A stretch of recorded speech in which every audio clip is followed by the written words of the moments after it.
Le 7 janvier 2015, 1 heure après les attentats de Charlie Hebdo, la ville est sous le choc.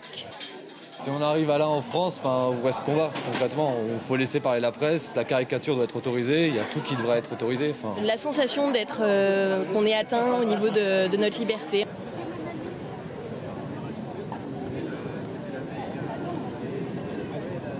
« 24 heures après, l'heure est au recueillement.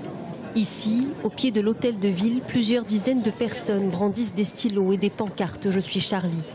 Le 8 janvier est alors déclaré jour de deuil national. Quelques heures auparavant, une minute de silence était observée à plusieurs endroits dans la ville en hommage aux victimes. Parmi eux, les fonctionnaires de police touchés en plein cœur. Tous les fonctionnaires se sentent bien sûr concernés, mais cela augmente leur mobilisation et leur détermination. Égalité, fraternité et laïcité sont communes à nous tous au-delà de nos différences. Dans les écoles, les professeurs tentent de dialoguer avec leurs élèves. Dans cette classe de seconde, on débat autour de la liberté d'expression. On est tous libres de pouvoir communiquer ses pensées et ses opinions en fait. Donc quelque part c'est une atteinte à la liberté de tous. Quand la liberté de ces personnes-là, de ces journalistes, on s'attaque à notre propre liberté d'expression. Parce que le rôle de l'école, c'est justement d'essayer de les laisser se décanter cet événement et de pouvoir le traiter avec du recul.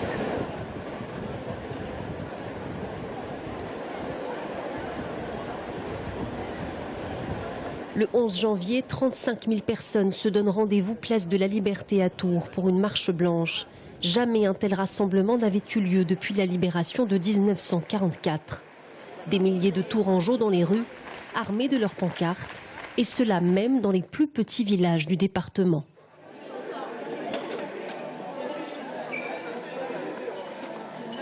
Le 14 janvier 2015, le 1178e numéro du journal Charlie Hebdo, surnommé le numéro des survivants, est espéré comme le Saint Graal. Des files d'attente interminables et des numéros introuvables. J'étais sur la liste de réservation, mais au-delà, donc il faudra repasser demain. La une restera collector.